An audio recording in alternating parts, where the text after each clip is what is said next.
क्यों भाई, क्या हो गया है आप लोगों की आवाज को? बंगाल में भाजपा सरकार बनाना है या नहीं बनाना है? तृणमूल कांग्रेस को उखाड़ कर फेंकना है या नहीं फेंकना है? तो ऐसी आवाज नहीं चलती। मेरे साथ दोनों हाथ उठाइए, उठाइए दोनों हाथ, विजय के संकल्प की मुट्ठी बीजिए और प्रचंड आवाज से बोलिए, भारत माता की वंदे वंदे, जय श्री राम, जय जय श्री राम। आज के भाई ये मीडिया वाले सेट कर बैठ जाओ जरा, मीडिया वाले सेट कर नीचे बैठ जाओ।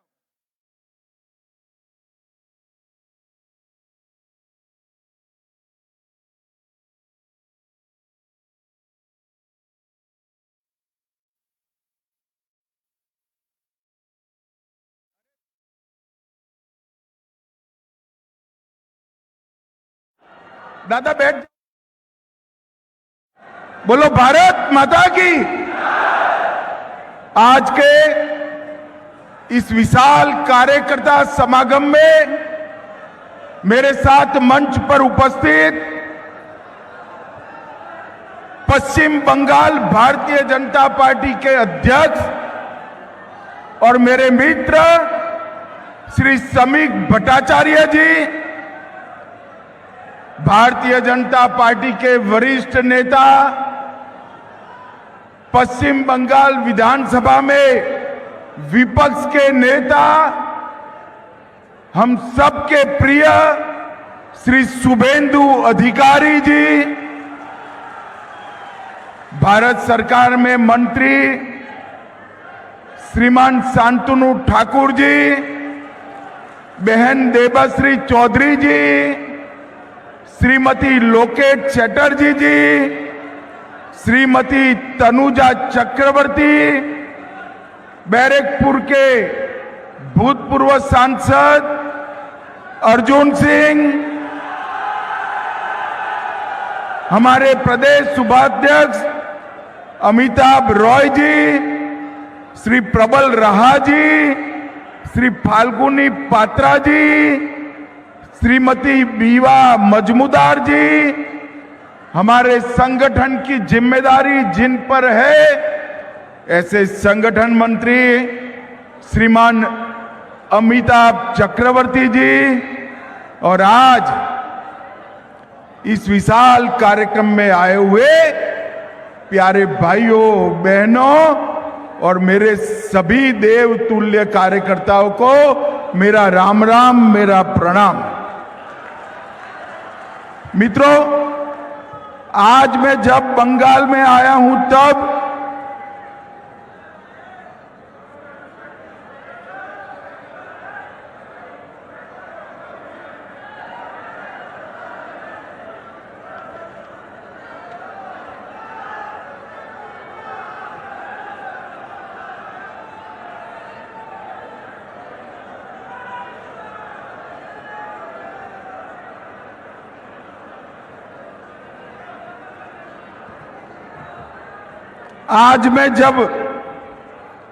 इस विशाल कार्यकर्ता सम्मेलन में आया हूं तब सबसे पहले आनंदपुर वेयर हाउस में मोमो फैक्ट्री में लगी हुई आग में मारे गए सभी श्रमिकों को श्रद्धांजलि देकर मेरी बात की शुरुआत करना चाहता हूं।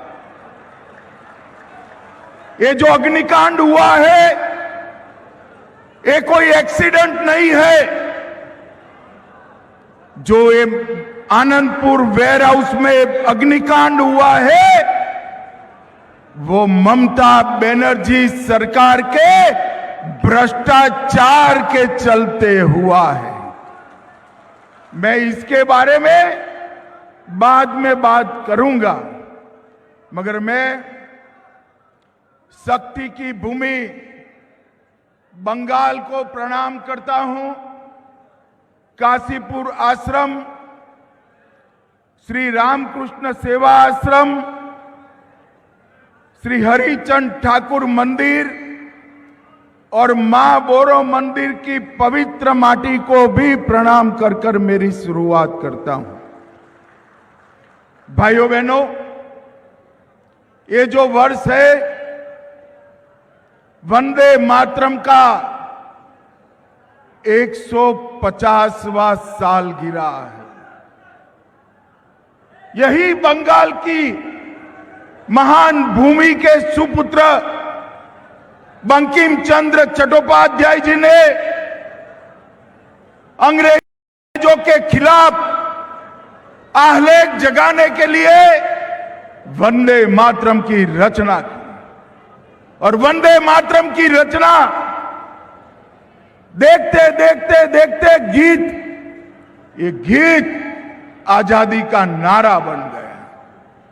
गुरुवर टैगोर ने जब इसको गाया, पूरे भारतवर्ष में आजादी प्राप्त करने वाले सभी लोगों ने वंदे मातरम को आजादी का नारा बनाने का काम किया।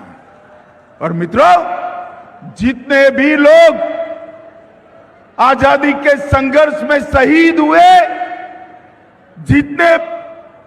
जो भी शहीद फंदे पर लटका दिया गया, वो सभी के मुंह में अंतिम शब्द था वंदे मातरम। नरेंद्र मोदी जी की सरकार ने वंदे मातरम के 150 साल पूरे देश भर में मनाने का निर्णय किया है। ये फिर से एक बार बंगाल से उठा हुआ वंदे मातरम का नारा कश्मीर से कन्याकुमारी और गुजरात से बंगाल तक पहुंचाने का निर्णय हमारे नेता नरेंद्र मोदी जी ने किया है। नरेंद्र मोदी जी ने किया। मगर विडंबना देखिए, जिस वंदे मातरम का उद्भव बंगाल की माटी से हुआ, बंकिम चंद्र चट्टोपाध्याय ने किया, वो ही वंदे मातरम पर जब पार्लियामेंट में चर्चा हो रही थी, ये ममता बनर्जी के सांसद वंदे मातरम पर चर्चा का विरोध कर रहे थे। मुझे बताओ कार्यकर्ता भाइयों बहनों, वंदे मातरम का विरोध ये बंगाल की भूमि सहन कर सकती है क्या? अरे जोर से बोलिए, कर सकती है क्या? बंगाल के जन जन तक, हर एक मतदाता तक, हर एक नागरिक तक ये संदेश लेकर जाना है कि वोट बैंक की तुष्टीकरण के कारण घुसपैठियों को खुश करने के लिए ममता बनर्जी और तृणमूल कांग्रेस वंदे मातरम का विरोध कर रही है।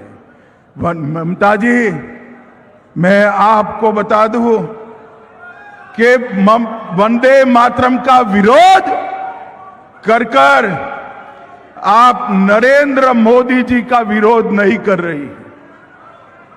वंदे मातरम का विरोध कर कर आप बंगाल की अस्मिता और भारत के स्वाभिमान का विरोध कर रही है। सभी कार्यकर्ता भाई बहन मुझे बताएं, बंगाल की अस्मिता का विरोध बंगाल की जनता सहन कर सकती है क्या? अरे जोर से बोलो, कर सकती है क्या? मैं आज बंगाल की जनता को अपील करने के लिए आया हूं कि बंगाल की अस्मिता का विरोध करने वाली तृणमूल कांग्रेस को अगले चुनाव में मूल समेत उखाड़ कर फेंक दीजिए और यहां एक राष्ट्रभक्तों की सरकार लाइए। मैंने शुरुआत में कहा, आनंदपुर में लगी आग ये कोई हादसा नहीं है। 25 लोगों की जान गई है, 27 लोग लापता है। और ये कांड क्यों हुआ? क्यों हुआ? ये जो मोमो फैक्ट्री के मालिक है, उसमें किसका पैसा लगा है? ये मोमो फैक्ट्री के मालिक किसके नजदीकी है? किसके साथ विमान में मोमो फैक्ट्री के मालिक विदेश की टूर लगाए हैं और अब तक मोमो फैक्ट्री के मालिक का अरेस्ट क्यों नहीं हुआ है? भाइयों बहनों, आज 25 लोग मारे गए, 27 लोग लापता है। मैं ममता जी को पूछना चाहता हूं, अगर ये घुसपैठिए होते तो आपका रिएक्शन ऐसा ही होता क्या? अरे बंगाल के नागरिक मारे गए हैं, इसमें वोट बैंक की पॉलिटिक्स क्या कर रही हो ममता जी? आपको शर्म आनी चाहिए, शर्म आनी चाहिए। और मैं आज यहां से बंगाल की मुख्यमंत्री को मांग कर रहा हूं कि इस हादसे की तटस्थ जांच, न्यायिक जांच करानी चाहिए और सबसे पहले इसके लिए जिम्मेदार लोग जो है उनको जेल की सलाखों के पीछे डालना चाहिए। मुझे शुभेंदु जी बता रहे थे, समीक भाई बता रहे थे, परिवार को वो मिलने गए, हमारे कार्यकर्ताओं ने विरोध किया, उन पर पुलिस ने बर्बरता की। मगर ये ममता जी, आपकी पार्टी का और आपकी सरकार का भ्रष्टाचार अब छिप नहीं सकता। आनंदपुर वेयर हाउस का अग्निकांड, ममता जी चीख चीख कर कहता है कि अग्निकांड में आपके लोग शामिल हैं। 32 घंटे बाद कोई मंत्री वहां पहुंचता है, पर्यावरण का एनओसी नहीं है, वेटलैंड पर गोडाउन बना है, गोडाउन बाहर से बंद था या खुला था? बंद था तो क्यों बंद कर दिया गया था? अंदर लोग जलते रहे, मरते रहे, चीखते रहे, बाहर नहीं आ पाए।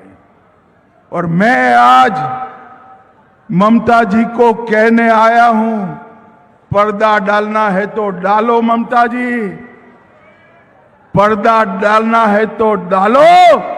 अप्रैल के बाद भाजपा सरकार आएगी और अग्निकांड के आरोपियों को चुन चुन कर हम जहर की सलाखों के पीछे गए।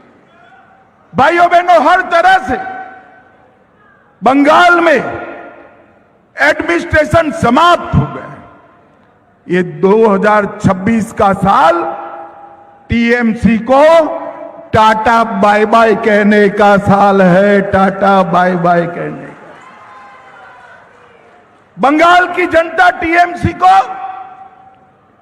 कम्युनिस्टों से मुक्ति पाने के लिए आई और टीएमसी ने तो कम्युनिस्टों को भी अच्छा कहलाने का काम कर दिया। यहां कटमनी, भतीजे की दादागिरी, पुलिस का दुरुपयोग और घुसपैठ एक इंडस्ट्री बना हुआ है। भाइयों बहनों, मैं घुसपैठ के लिए बाद में बात करूंगा, मगर गत समय जब मैं आया, मैंने कहा बंगाल में प्रचंड बहुमत से बीजेपी की सरकार बनने वाली। मुझे बताओ, आप सभी लोग, प्रचंड बहुमत से बीजेपी की सरकार बनने वाली है या नहीं बनने वाली है? अरे जोर से बोलो, बनने वाली है या नहीं बनने वाली? ये ममता बनर्जी मेरा मखौल उड़ा रही थी। ममता दीदी, जब प्रभु श्री राम ने राम सेतु बनाया, तब रावण ऐसा ही मानता था कि इस प्रकार से मुझे कोई हरा सकता है क्या। मैं आपको बताता हूं, 2014 में हमें सिर्फ 2 सीट मिली थी। 2019 में 41% वोट और 18 सीटें मिली। 2024 में 39% वोट मिला है और 2021 की विधानसभा में 38% वोट और 77 सीटें लेकर शुभेंदु अधिकारी हमारे विपक्ष के नेता बने हुए विपक्ष के नेता। ममता दीदी, अब हमें तो 38% से 45% का जंप लगाना है। आप एक बार देखना, भारतीय जनता पार्टी का वोट शेयर 50% से ज्यादा होने वाला है और प्रचंड बहुमत से हमारी सरकार बनने वाली है। भाइयों बहनों, आज मैं आप सभी को कहने आया हूं, 2024 में 3 दशक के बाद पहली बार हमारे नेता नरेंद्र मोदी जी लगातार तीसरी बार इस देश के प्रधानमंत्री बने हैं। 24 में ही हमने आंध्र में सरकार बनाई, ओडिशा में पहली बार सरकार बनाई, अरुणाचल में तीसरी बार सरकार बनाई, 25 में हरियाणा, महाराष्ट्र और दिल्ली में 30 साल के बाद सरकार बनाई और 25 का अंत आते आते बिहार में भी प्रचंड बहुमत के साथ भारतीय जनता पार्टी और एनडीए की सरकार हुई और 26 में केरल में त्रिवेंद्रम कॉरपोरेशन पहली बार बीजेपी जीता और मुंबई कॉरपोरेशन और सारे महाराष्ट्र के म्युनिसिपल कॉरपोरेशन में ये ममता दीदी के इंडी अलायंस का सुपड़ा साफ हो गया। सुपड़ा साफ। बंगाल वालों, अब बारी बंगाल की है। मां, माटी और मानुष का नारा देकर ममता बनर्जी सत्ता में आई। यहां पर मां असुरक्षित, महिलाओं की सुरक्षा का कोई ठोर ठिकाना नहीं है। माटी, भूमि घुसपैठिए हजम कर गए हैं और मानुष ममता की सिंडिकेट से परेशान है। मां, माटी और मानुष तीनों की रक्षा करनी है तो वंदे मातरम का सम्मान करने वाला कमल फूल का भारतीय जनता पार्टी का सरकार बनानी पड़ेगी। भारतीय जनता पार्टी की सरकार बनानी। भाइयों बहनों, बंगाल में इस बार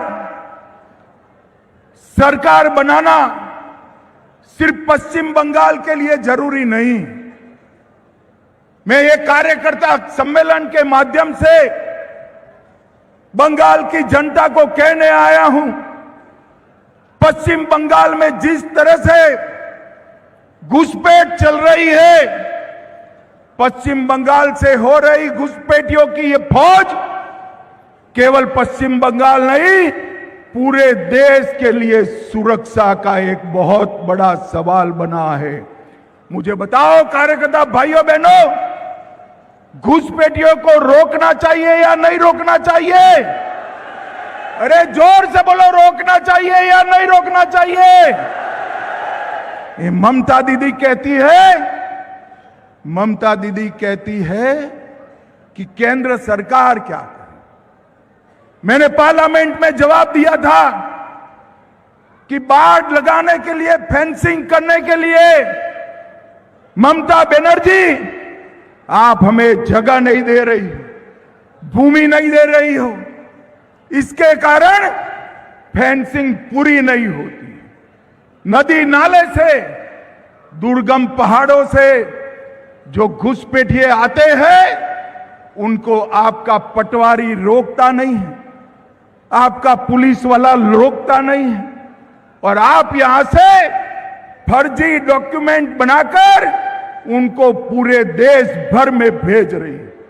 भाइयों बहनों, मैंने पार्लियामेंट में भाषण करा था, तृणमूल कांग्रेस के सांसद इसका विरोध करे थे, मगर कुछ दिन पहले मुझे बड़ा खुशी है कि कलकत्ता हाई कोर्ट ने भी बीएसएफ को सारी भूमि 31/3/26 के पहले देने का ऑर्डर किया। हाई कोर्ट ने स्वीकार करा कि ममता बनर्जी भूमि देने में सहयोग नहीं कर रही, घुसपैठिया रोकने में उनको कोई इंटरेस्ट नहीं। और मित्रों, ये बहुत बड़ा झटका ममता बनर्जी को मिला है, मगर मैं बंगाल की जनता को कहकर जाता हूं, आप ऐसा मत सोचना कि हाई कोर्ट के जजमेंट के बाद भी ममता बनर्जी ये भूमि बीएसएफ को देगी। वो नहीं देगी, क्योंकि उनका वोट बैंक वो घुसपैठिए है, घुसपैठिए। मगर मैं साथ में बंगाल की जनता को ये भी कहना चाहता हूं कि 31/3 को ममता बनर्जी भूमि दे या न दे, अप्रैल के अंत में भाजपा का मुख्यमंत्री 45 दिन में सारी बाढ़ का काम पूरा कर देगा। ये हमारा बंगाल की जनता से वादा है और हमने कर दिखाया है। आसाम में कांग्रेस की सरकार थी, घुसपैठ नहीं रोकती थी। जैसे ही आसाम में भाजपा सरकार बनी, वहां घुसपैठ रुक गई। गुजरात में भाजपा सरकार है, वहां घुसपैठ नहीं होती। राजस्थान में भाजपा सरकार है, वहां घुसपैठ नहीं होती है। और मैं बंगाल के सम्मानीय नागरिकों को अपील करने आया हूं, लाल सरकार भी बनाई, तृणमूल की हरी सरकार भी बनाई। एक बार भाजपा के केसरिया को मौका दे दो, हम घुसपैठ को रोक कर बताएंगे। भाइयों बहनों, ममता बनर्जी ये जो हाई कोर्ट का फैसला है इसको भी नहीं मानने वाली है। भाइयों बहनों, ममता के शासन में करप्शन को ममता बनर्जी ने इंस्टीट्यूशनलाइज करा है, संस्थागत किया है, और ढेर सारे करप्शन के मुद्दे बने हैं। और ममता बनर्जी कहती है कि करप्शन कहां है। ममता बनर्जी को मैं बताना चाहता हूं, कैश फॉर क्वेरी घोटाला, शिक्षक भर्ती घोटाला, एसएससी घोटाला, नगर पालिका नगर निगम भर्ती घोटाला, गाय तस्करी का घोटाला, राशन का घोटाला, मनरेगा का घोटाला, पीएम आवास का घोटाला। ममता बनर्जी जी, हजारों करोड़ का भ्रष्टाचार हुआ है, आपको दिखाई नहीं पड़ता है। ममता जी, इसलिए दिखाई नहीं पड़ता है, भतीजे की मोह का, भतीजे को मुख्यमंत्री बनाने का मोतियाबिंब आपकी आंखों पर हुआ है। बंगाल की जनता मोतिया का ऑपरेशन कर दे, सब दिखाई पड़ेगा। मुझे बताओ कार्यकर्ता भाइयों बहनों, बंगाल में भ्रष्टाचार सारी सीमाएं पार कर गया है या नहीं कर गया है? बंगाल की जनता सिंडिकेट से परेशान है या नहीं है? जनता के विकास का रुपया तृणमूल के गुंडों के हाथ में जाता है या नहीं जाता है? ऐसी सरकार चलनी चाहिए क्या? जोर से बोलो, चलनी चाहिए। भाइयों बहनों, पार्थ चैटर्जी, ज्योति प्रिय मलिक, अनुव्रत मंडल, जीवन कृष्ण साहा, माणिक भट्टाचार्य, अजीत मैती, मदन मित्रा, चंद्रनाथ सिन्हा, परेश पाल, कुंतल घोष, अराबुल इस्लाम, फिरहाद हकीम, शोभन चैटर्जी, कुणाल घोष, ये सारे लोग जेल में गए हैं। मैं आज अरे यार, बाकी का काम सरकार बना दो, अपने आप पूरा हो जाएगा, आप चिंता मत करिए भाइयों बहनों। आज मैं ममता जी को चैलेंज देकर जाता हूं, आप में अगर हिम्मत है, आप भ्रष्टाचार का विरोध कर रही है, तो इन लोगों को टिकट न देने की हिम्मत करके बताना, टिकट न देने की। वो नहीं कर पाएगी। अगर इन लोगों को टिकट नहीं दिया, अनुव्रत मंडल, पार्थ चैटर्जी, अजीत मैती, मदन मित्रा, कुंतल घोष, हकीम, इनको टिकट नहीं दिया तो वो भतीजे का नाम उगल देंगे, भतीजे का नाम उगल देंगे। मगर मैं आज बंगाल की जनता को कहकर जाता हूं कि हम भारतीय जनता पार्टी की सरकार बनने के बाद सुप्रीम कोर्ट के एक जज की अध्यक्षता में सारे भ्रष्टाचार की जांच कराएंगे और एक एक करप्ट व्यक्ति को चुन चुन कर जेल में डालने का काम करेंगे। भाइयों बहनों, ये कार्यकर्ता सम्मेलन है। हमारे मोदी जी ने बंगाल के विकास के लिए कोई कसर नहीं छोड़ी है। अभी सुबह ही शुभेंदुदा बता रहे थे 12 ट्रेनें नहीं दी है और लगभग 10 लाख करोड़ से ज्यादा रुपया 10 लाख करोड़ से ज्यादा रुपया हमने बंगाल सरकार को दिया है। मुझे बताओ भाई, कुछ आपके गांव में आया है क्या? अरे जोर से बोलो, आया है? और जोर से बोलो, आया है? ये कहां गया? कहां गया ये सारा पैसा जो नरेंद्र मोदी जी भेज रहे हैं? ये तृणमूल कांग्रेस की सिंडिकेट के भेंट चढ़ गया है। मैं आपको वादा कर कर जाता हूं, बंगाल के लोगों को वादा कर कर जाता हूं, एक भाजपा सरकार बना दीजिए, मोदी जी 1 रुपया भेजेंगे, पूरा का और पूरा रुपया बंगाल के गांव और गरीब तक पहुंचेगा, कोई कटमनी नहीं। भाइयों बहनों, हम सब कार्यकर्ता हैं।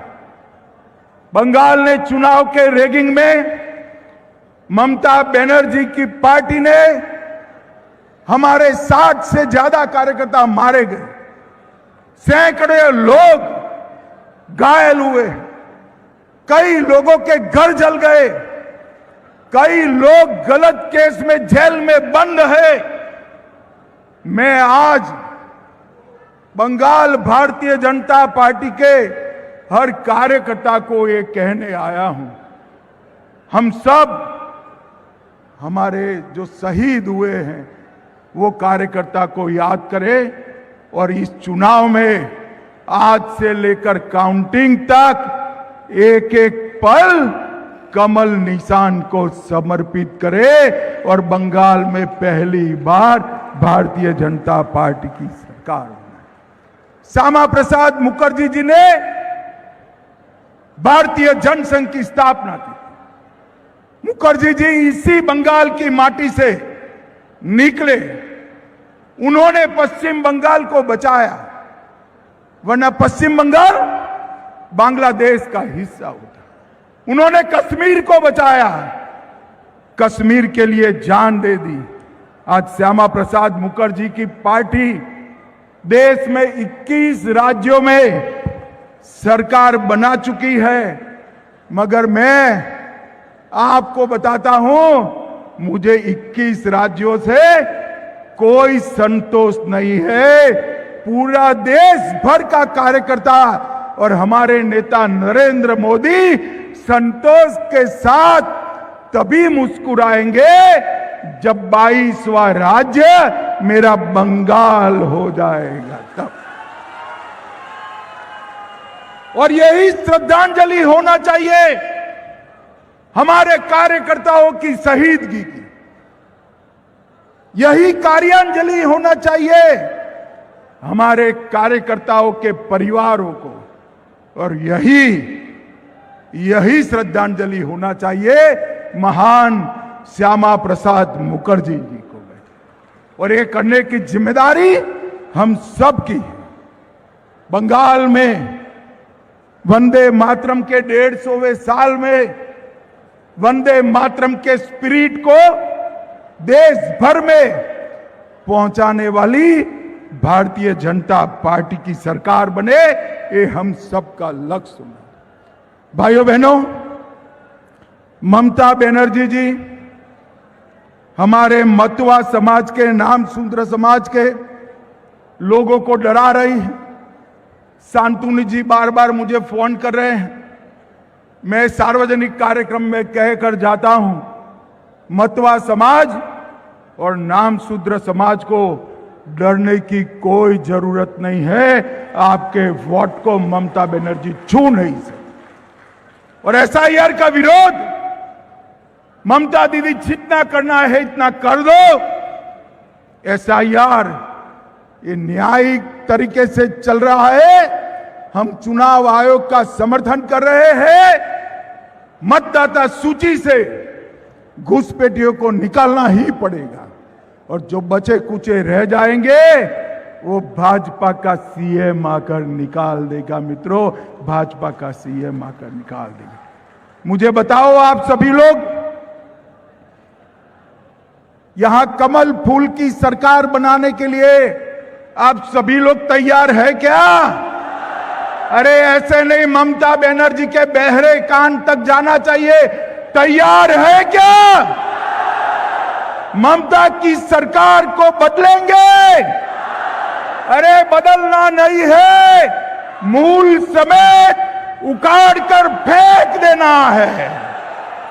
और यहां पर ऐसी सरकार बनानी है जो घुसपैठिया का मुक्त, भ्रष्टाचार मुक्त, सिंडिकेट मुक्त, महिलाओं की सुरक्षा करने वाली, उद्योगों को आगे बढ़ाने वाली, और कवि गुरु रविंद्रनाथ, विवेकानंद जी और बंकिम चंद्र चट्टोपाध्याय जी के स्वप्न का सोनार बांग्ला बनाए, ऐसी सरकार बनानी है। तो मित्रों, अगर आप सभी लोग सहमत हैं तो दोनों हाथ उठाइए, जरा उठाइए दोनों हाथ, विजय के संकल्प का मुट्ठी भींचिए और प्रचंड आवाज से बोलिए, भारत माता की वंदे वंदे, जय श्री राम, जय जय श्री राम। आप सभी का बहुत बहुत धन्यवाद, बहुत बहुत शुभकामनाएं।